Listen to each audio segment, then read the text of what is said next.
Hey, how's it going? I'm Hades, and I just want to make a quick video talking about how MK11 is definitely one of NRS's best games to date. Just from a more objective product standpoint. And I know a lot of people's qualms with this game is, the boring gameplay and kind of like broken promises of support, but how it is now in its, final state has been, what, 5, 6 years since this game's been out. And it's just a good Mortal Kombat game. Definitely, in my opinion, better than Mortal Kombat 1. So one of the first topics I want to talk about, and the obvious one from what you can see here, is the customization. Now I'm gonna go to Scorpion, and you see in MK11 all these different slots you get just to customize your character, what variations you want. You get all these different options. So you have 3 gear slots, of course. On Scorpion, you have the mask, the katana, and the spear. And, yeah, you just have so many options. The one critique I would give the gear system in this game is definitely the repetition. Kind of the copy and paste of some gear. Like you see, same mask, like how many of these does he have? Maybe like 3 different versions of his default mask. Just made from different material, different textures. But the fact that you have so many options to begin with in a fighting game was just, especially in 2019, kind of revolutionary for the time. I mean, I know it's a bit less than Injustice 2, but I would say the gear system MK11 is a lot better because it's not so convoluted with unnecessary things that you're not really going to see. With Scorpion in this game, his moveset, obviously you're going to see the mask, but he has plenty of moves like his forward 4-2, his back 1-4. You're going to see the katana a lot, and of course his spear. You're going to see this like in every single combo. We're just like from full screen, Scorpion player just throwing it out. And another critique, same with the gear system, is that you see the skin with like tons of different palettes, but it is the same skin at the end of the day. So he just has like a few skins realistically, with a bunch of different palette variety. But I don't think that's really a bad thing. It's kind of like a quality over quantity approach for the actual skin and giving it different colors, just to give it more flair. Even though some of them just aren't worth it. Like, what were they thinking with this? Like I've yet to see a single Scorpion player actually rock with goofy skins like the green or the pink. It just looks ridiculous. But what I think is one of the best parts about the customization of this game are the intros and outros. Right, so I'm going to play this. And just look how sick that looks. It looks so cool. Even the default one. You just have such a cool presence to the character. And every character has, like, I think bare minimum 4 options for each. And you're able to unlock all of these in-game, which is even better. I mean, look at this. It's wow, right? It's crazy. And I have all of them selected, but you can choose which ones you want to see. You just have one selected for each, or just have them all selected like I do. But the fact that you're able to customize even the intros and outros in this game just shows the level of depth and care that was really put into it. Excuse me. And the amount of brutalities as well. Now, this isn't really customization. This is more of like gameplay, but I definitely see it as customization in a way, because you just have so many different options. Sorry about that, but like the amount of brutalities you get in MK11 is possibly the most we've seen in the series. You get so many per character. I know Scorpion's fan favorite, but every character has a lot of variety. And I'll just go to, let's say, I'd imagine DLC characters have the least amount. Well, let me go to like a guest character, possibly has the least. See Joker, 4 intros, 4 outros. I think like 7, 8 brutalities. 2, 3, wait, 1, 2, 3, 4, 5, 6, 7, 8, 9, 10. Yeah, wow. Look at all that. And he's a guest character. So the customization in this game is definitely the best the series has seen so far. Most definitely, especially you see Spawn here. This character is the character that like made me want to buy the game when I saw his reveal trailer. And he has a lot of options too. And that just the customization in this game is definitely one of if not the strongest selling point of MK11. Is just how much fun you can have just playing dress up essentially. So like dress up for guys. Even with characters that are a little bit lacking, like let's say Melina. She has so many options. And the customization leads into this game's, I think, biggest flaw. That I think could have been his biggest strength as well, but I'm also talking about it, is a variation system.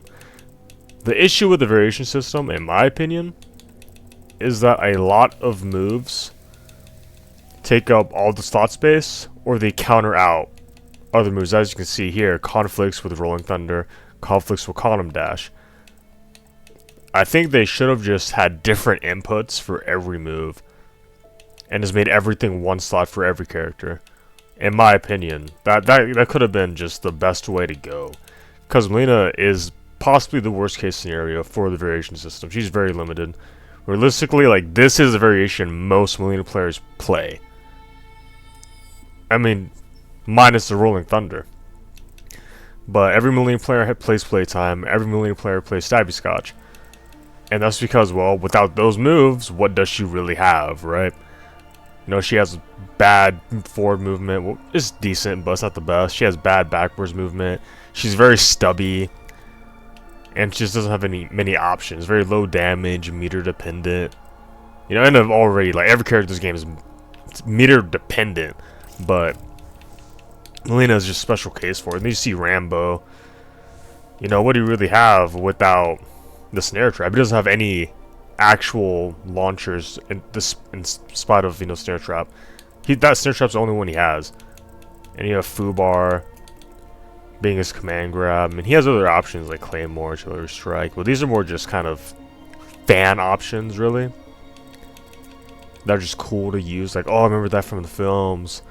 But he's not really that good. And I think a lot of these issues could have been solved if they would have just made everything one slot and made it to where nothing has conflicts.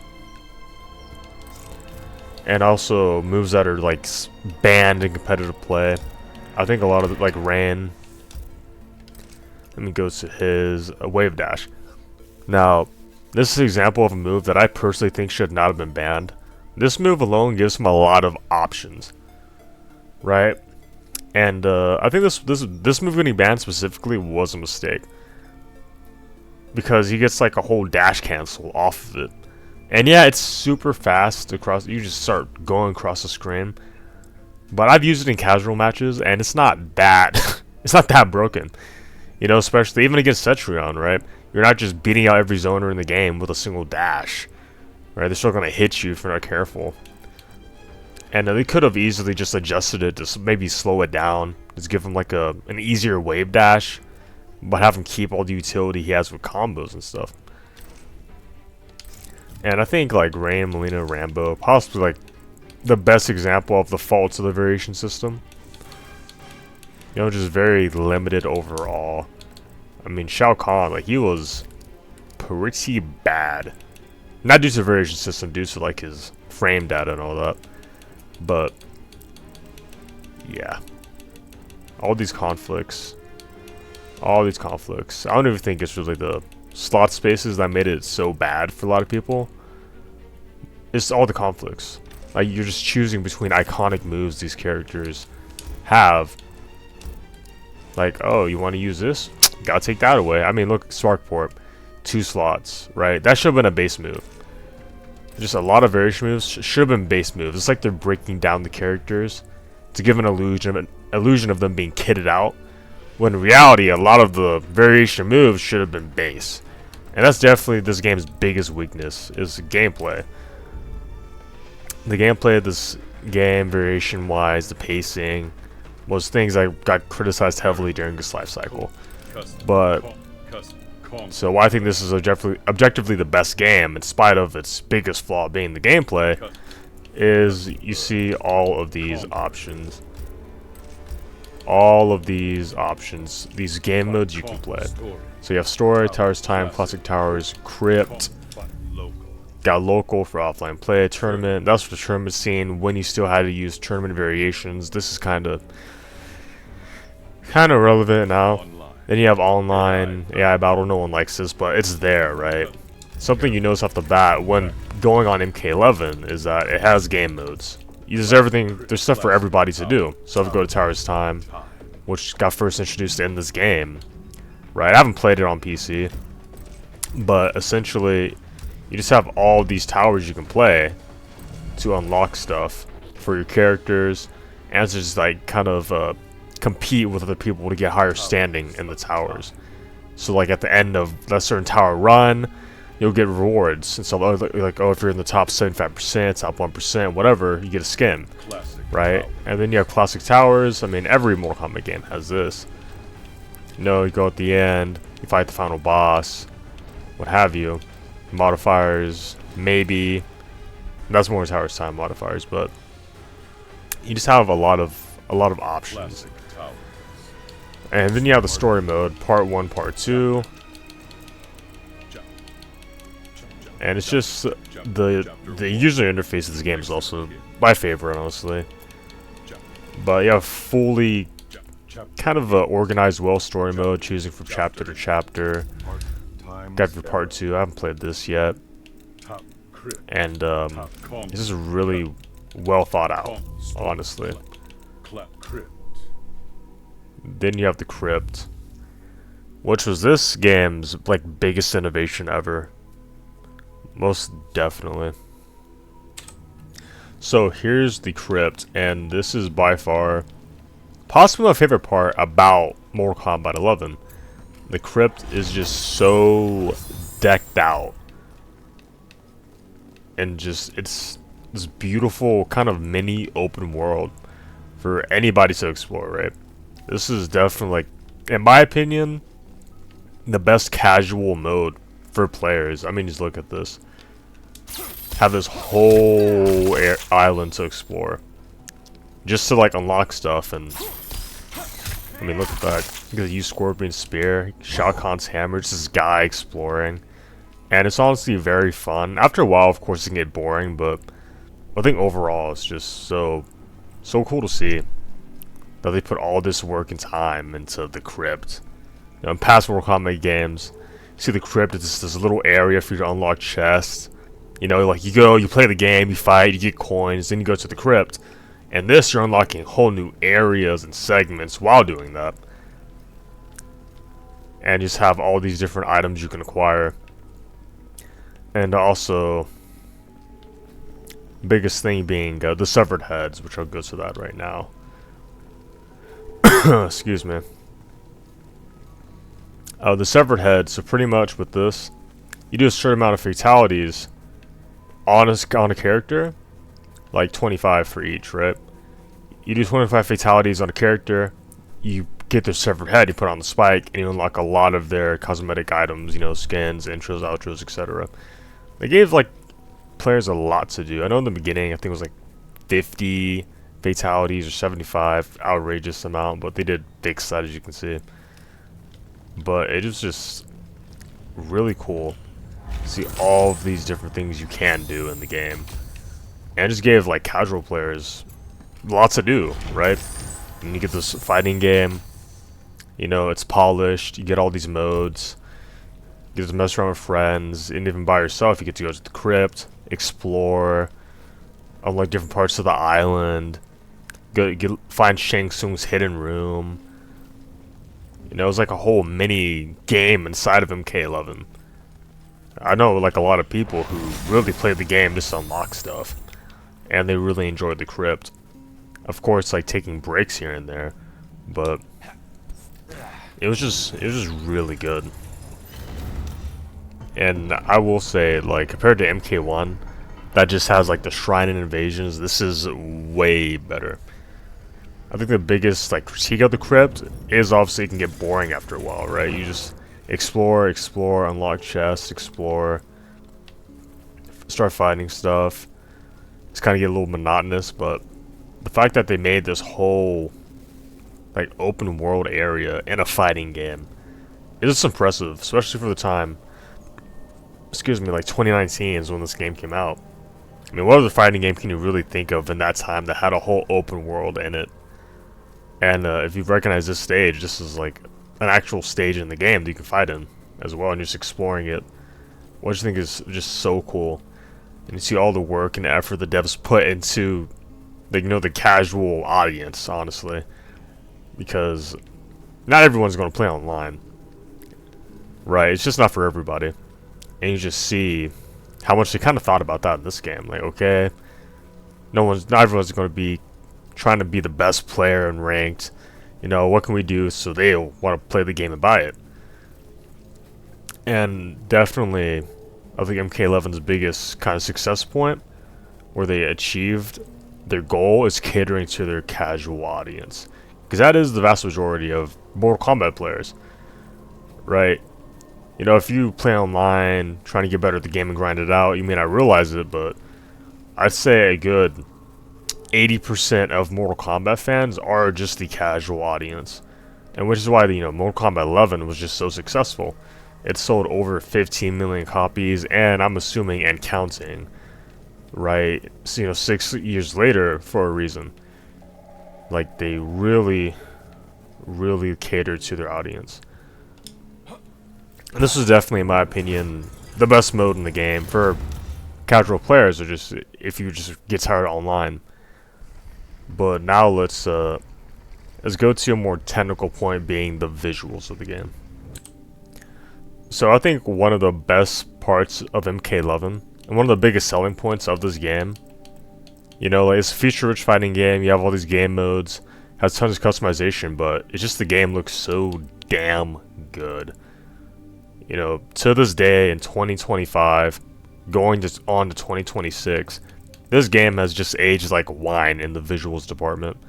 I mean, just look at that. Like, wow. I'm playing the game on PC at 1440p native at the highest possible settings, but this looks still really good on like any other system. Like on Xbox, PlayStation, Xbox One or Xbox Series, it's gonna look absolutely beautiful. Like, you see the character models, they just look look so damn realistic and good. And visually, this game is just absolutely beautiful to look at. So I'll go on like Rain Spawn. What's one of the better looking stages in the game? But just the presentation as a whole is just it's possibly the best the series has to date. Right, the presentation of the game, Mortal Kombat 1 doesn't come close. MKX, I love the gritty atmosphere, but fidelity-wise, MK11 just takes the park and beats out the other two games. I mean, you see the stage, see the water flowing in the background, the Dragon Grotto. You see how the light is shimmering on the characters, you see how you can interact with the environment too, and it looks so good. See the particle effects. It's just like such a damn good looking game. I mean, even during gameplay, like right here, it just looks so cinematic. If I were to, let's say, turn off the HUD, like, wow. Wow, this is like just a great looking game. And what makes it even more impressive is that this game was made on the custom branch of Unreal Engine 3. Not even Unreal Engine 4, but Unreal Engine 3, which is just like, wow. Like, they really outdid themselves with the visuals. And it's not even demanding to run. Like, you can run this game on any, decent piece of hardware, and it'll be like just fine. And this is definitely, I think this was a big selling point for me, the casual side, and just any casual fan, or just someone who just like video games. You see this game, like, wow, like, this looks insane. Like, it just looks incredibly realistic, and yeah, this is undoubtedly like easily one of the best looking fighting games of all time. and in my opinion, the best looking Mortal Kombat game, or just NRS game in general they've ever put out. Like, they're really just masterstroke of visual storytelling here. You know, with, like, look at that. Look at that. That's Spawn. That is Spawn, 100%. I can see him doing that in the comics. But that's more of like a short section. I'm going to go on to the online modes of the game. So, I think one of the parts of the game that most people play a lot is the online. Right? The online is pretty much the heart and soul of most fighting games. Because it's a fighting game. You know, you're always trying to go and play against other players, trying to get better. That's for most people who buy fighting games. And the online is pretty feature complete, honestly. Especially compared to Mortal Kombat 1. You know, like, they have Combat League, they have Versus King of the Hill, AI only. No one plays that.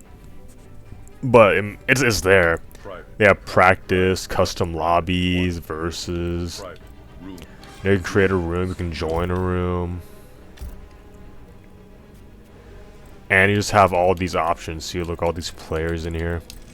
To this day, right? Like 92 players in a room. And this is on PC. It's most likely a hell of a lot more on console. And yeah, this is definitely better than Mortal Kombat 1. In this aspect especially. And just like really good for a game. Now, MK11 doesn't have online practice while you're waiting for a match. But that was never a huge issue for me while I played the game. You know, in current day, that's kind of a problem because, especially on PC, at some times of the day, it's kind of hard to find matches. But during its life cycle, I would find matches pretty quickly, so I never even noticed it. Never mind. But that's like the one thing I'd say I wish was there, was online practice while you're waiting for like a ranked match to show up or a casual match. But the online is just very complete. You have all these modes. You can just something for everybody in this game. And Combat League. I think when I compare this Combat League to the Combat League Mortal Kombat 1, there's things I like about this better than MK1, but MK1's Combat League, there's also stuff I like about that better. Well, mainly one thing. So, Mortal Kombat 1 and Combat League, when you reach a certain rank, you get those rewards immediately when you reach that rank. And Mortal Kombat 11, you have to wait until the season is over, so that's pretty much about a month of waiting. But the thing I like better about MK11's Combat League is that you get better rewards, in my opinion. Right? The skins, in my opinion, just look better. And also, you can get the premium currency for free. As you can see with the daily challenge, right? It just incentivizes you to play the game. You play 5 Combat League sets, you get, what, 50 time crystals? Yeah. So, you play this every day, you can get hundreds of time crystals. Just by playing the game. You know, not even winning, just by completing 5 Combat League sets. So, I think that's very cool. Very cool. They can just get the premium currency without spending a dime. Which is something that I wish they had in MK1 for online play. But, no, you just get coins and Combat League or, like, seasonal tokens. Whatever they call it. And, I think it's great, honestly. I think MK11 is just a very feature-rich game that a lot of casual fans I can easily recommend to, because you don't have to be sweaty at the game to be able to enjoy it. There's a lot for everyone to do. You know, there's a ton. I've put in a good amount of time, you know, on PC. Of course, I play online. Multiple videos I've uploaded before. Want to check those out. But this is definitely just overall a very good polished game. But those are my thoughts on MK11. Thank you for watching.